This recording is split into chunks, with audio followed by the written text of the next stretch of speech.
Are you on edge? We live in challenging, edgy times, so let's lean in.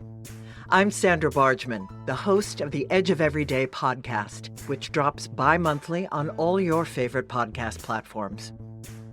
Tune in live with me and my friends and colleagues as we share stories and tough talk about pushing boundaries and exploring our rough edges.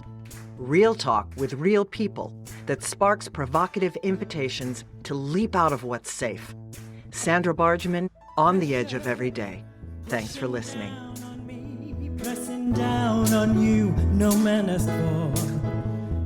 Hello, everyone. I'm Sandra Bargman, and welcome back to the Edge of Everyday podcast. Are you a change maker? Do you walk between worlds, between cultures, between systems? If you answered yes to any of these questions, the Edge of Every Day is the place for you. In a nutshell, this podcast is about pushing boundaries and exploring rough edges. Through conversations and shared stories with friends and colleagues, it's my hope that we can begin to understand our edges. And what I mean by edges is those places where we are fearful, those places where we are resistant to change, those places where paradox and contradicting identities live in our beliefs and in our understandings, both individually and collectively. We live in edgy, challenging times, and we cannot keep looking away from the ugly, from the difficult, and silence is no longer an option. Life isn't black or white, it's both, and I want to talk about that. I want to face the tension of paradox, and I want to engage in the hard conversations. I want to explore the rough edges between our light-filled brilliance and our dark, shadowy corners, because the more we recognize our own edges and get real about them, the more we can help others to do the same. And that, I fully believe, can help to change the world. So, thanks again for tuning in. Happy New Year, everyone. Goodbye, 2025, and hello, 2026. I tell you, I have high hopes for 2026. We can all agree 2025 has been quite an insane roller coaster of a ride, to put it mildly. In numerology, 2025 is a 9 universal year. What does that mean? The 9 is a number of endings, release, compassion, forgiveness, transcendence. It is here in the final chapter of the universal 9-year cycle that we are invited to gather all we've learned, to offer gratitude for the path upon which we've walked, and to surrender what no longer serves our becoming. It's a year that asks us to stand courageously on the edge of letting go, to release not only what is finished, but also what is just too small for the person that we've grown into.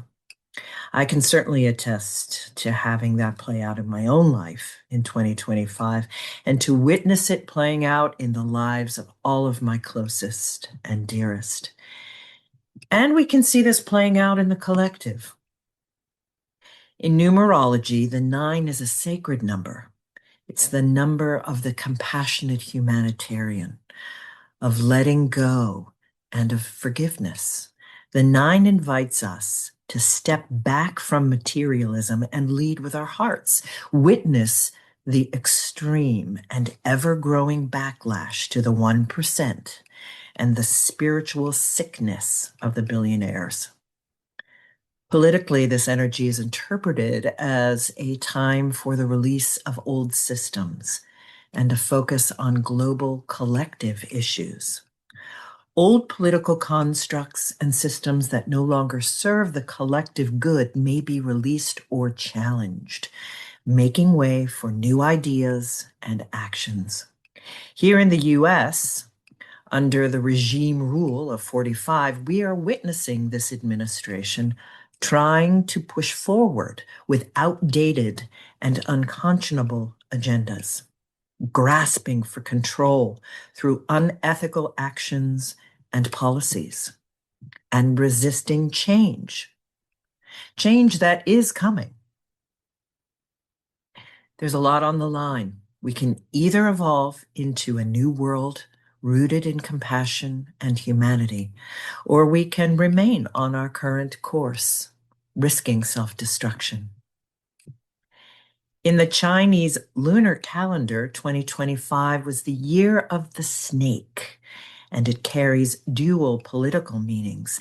It symbolizes cunning, transformation, wisdom, and the shedding of old skin, renewal, but also deception, betrayal, and dangerous shifts, often coinciding with major societal upheavals, political instability, and conflicts.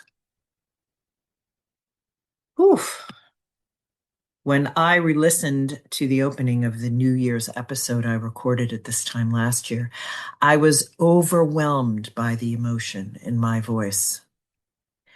But as I said, I have high hopes for 2026. A universal 1 year, 2026, is a threshold. It begins a new 9-year story, not only for the world, but for each of us. If you imagine the past 9 years as a chapter from 2017 to 2025, the 1 year is the moment the next chapter title appears. The page is blank. The pen is in your hand. The air feels charged. The themes of a 1 year revolve around emergence, new beginnings, identity, direction, independence, self-leadership, instinct, courage. Courage. And in Chinese lunar tradition, 2026 is the year of the crimson fire horse. This year is celebrated for its dynamic energy, symbolizing passion, change, and transformation. Horses represent strength, freedom, and spirited perseverance, and the element of fire magnifies these qualities. Well, I'd say the theme for 2026 is clear. 2026 changes the rhythm. It's about acceleration, breakthrough, and integration. Together, the horse and the number one create a rhythm of momentum with meaning, movement that asks for intention. It's time to step forward with courage. Here on the Edge of Everyday podcast, expect truth-telling. Expect conversations with guests that encourage us to choose consciously rather than just coast in status quo. And always remember, we were made for these times. And now we pick up back on the replay of my special New Year's Day episode. Enjoy. So, Happy New Year, everyone. I hope your holidays were festive and filled with the holy. You know, all that connects you to the magic and the mystery of life, all that you consider holy and sacred. Well, I must confess that since the election here in the US, it's been really a struggle for me, a challenge to stay connected to that magic. And with every day that passes, though, I keep gathering more courage and more clarity about how I will continue to meet these challenging times in which we find ourselves. Certainly, having this podcast, these powerful conversations, sharing these stories, amplifying these voices here on the Edge of Everyday podcast is all the more important, if for no one else than for me. But I think it is for you too. So thank you, all of you, always, for listening, for sharing these conversations with your networks, and for being willing to be here on the edge with me. We don't have an interview today, but I'm going to read a short story. A story written by Dr. Clarissa Pinkola Estes that inspires me deeply these days. And I discovered the writings of Dr. Pinkola Estes over 30 years ago when I read the book Women Who Run with the Wolves. Yeah, it was a book that changed my life. I wrote in the margins. It became a Bible of sorts, and I return to it often throughout the years. So the piece I share with you now was written in, I believe, 2001. We were made for these times, and here it is. My esteemed ones, do not lose heart. We were made for these times. I have heard from so many who are deeply and properly bewildered. They're concerned about the state of affairs in our world now. Ours is a time of almost daily astonishment and often righteous rage over the latest degradations of what matters most to civilized, visionary people. You are right in your assessments. The luster and hubris some have aspired to while endorsing acts so heinous against children, elders, everyday people, the poor, the unguarded, the helpless, is breathtaking. Yet I urge you, ask you, gentle you, to please not spend your spirit dry by bewailing these difficult times. Especially do not lose hope. Most particularly because the fact is that we were made for these times. Yes, for years we have been learning, practicing, been in training for, and just waiting to meet on this exact plane of engagement. I grew up on the Great Lakes and recognize a seaworthy vessel when I see one. Regarding awakened souls, there have never been more able vessels in the waters than there are right now across the world. And they are fully provisioned and able to signal one another as never before in the history of humankind. Look out over the prow. There are millions of boats, of righteous souls on the waters with you. Even though your veneers may shiver from every wave in this stormy royal, I assure you that the long timbers composing your prow and rudder come from a greater forest. That long-grained lumber is known to withstand storms, to hold together, to hold its own, and to advance regardless. In any dark time, there is a tendency to veer toward fainting over how much is wrong or unmended in the world. Do not focus on that. There is a tendency, too, to fall into being weakened by dwelling on what is outside your reach, by what cannot yet be. Do not focus there. That is spending the wind without raising the sails. We are needed. That is all we can know.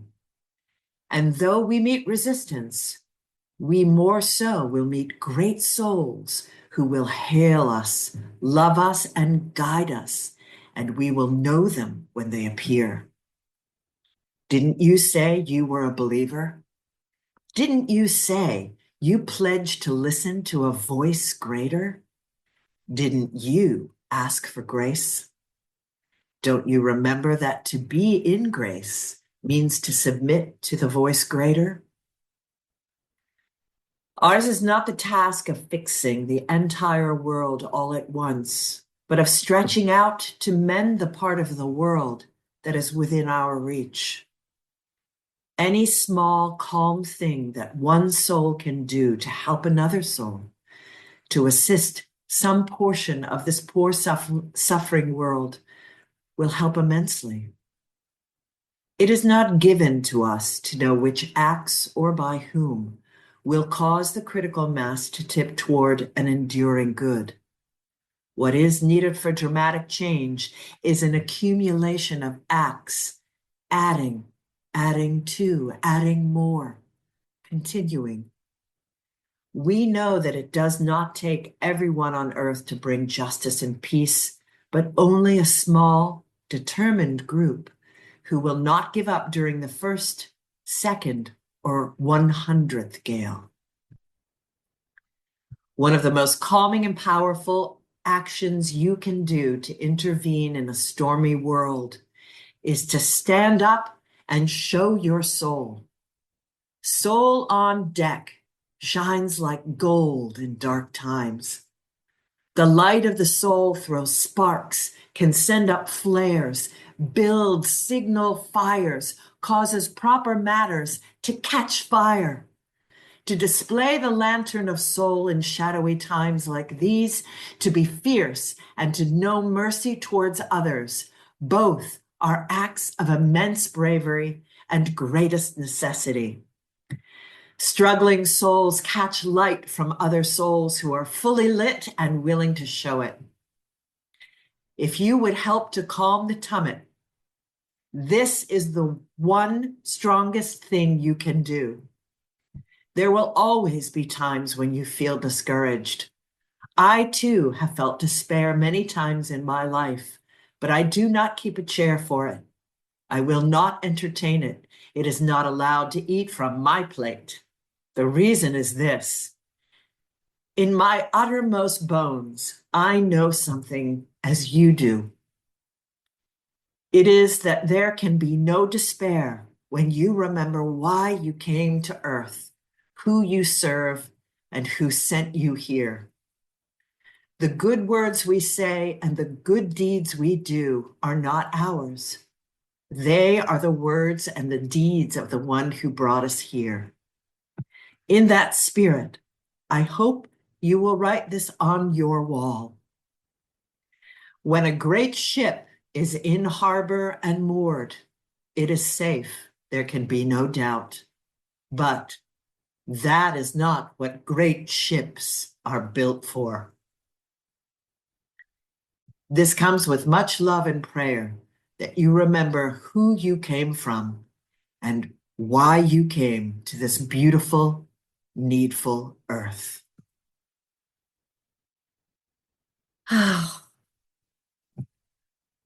Thank you, Dr. Clarissa Pinkola Estes. Thank you, dear listeners, and thank you to everyone that contributes to and uplifts this podcast, The Edge of Every Day, streaming on all your favorite podcast platforms and also at maximizeyou.life. I wish you all a happy new year. Keep shining like gold, my friends, and remember, you are always at the edge of the miraculous. Until we speak again, take good care.